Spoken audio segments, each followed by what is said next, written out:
Ny alakamisy efatra meta amin'ny telo ora ny tokony hanao Tatitra teo anoloan'ny antenimieram-pirenena ny Ministeran'Ny Fanabeazam Pirenena sy ny fampianarana ara-teknika sy arak'asa niaraka tamin'ny Ministeran'ny fampianarana ambony sy ny fikarohana ara-tsiansa raha araka ny programa izay napetraka. Rehefa nigadina tamin'ny enora sasany fotoana teny anatombohan'ny fivoriana dia tsy nisy hita teny atoerana ny tompona andraikitra avy amin'ity ministera ity.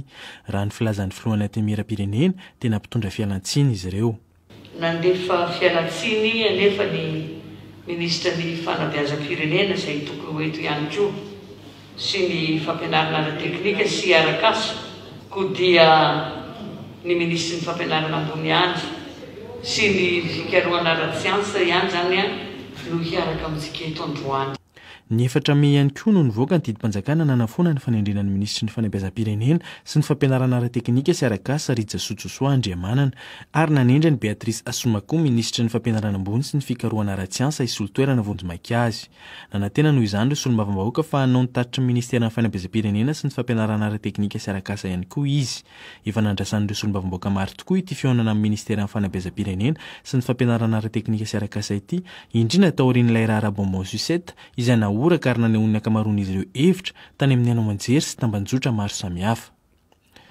Fanontaniako ramatofolo ny ministra tonga eto ve zany sady amin'ny ministra fampianarana maratonga ambony azy no solitena ny ministra Fanabeazam Pirenena sa le fampianarana maratonga ambony ihany no resahany eto dia izay ka metrahana fanontaniana aminy satria na ataonany tsy misy ekipa teknika misy rehefa tsy tonga le ministra anankiray izay voatery amin'ny toerana hafa.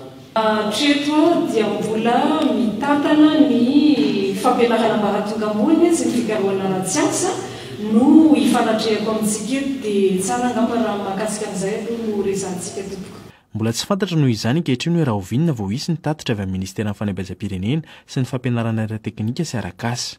Ny faran'ny volana janoary 2024 no voatendry ministra ny Fanabeazam Pirenena sy ny fampianarana ara-teknika sy arak'asa i Rijasoa Josoa Andriamanana nandimby any Volaingo Marie Thérèse izay niverina ho solombavambahoaka. Izy noho izany no ministra voalohany niala tamin'ity governemanta vaovao ity.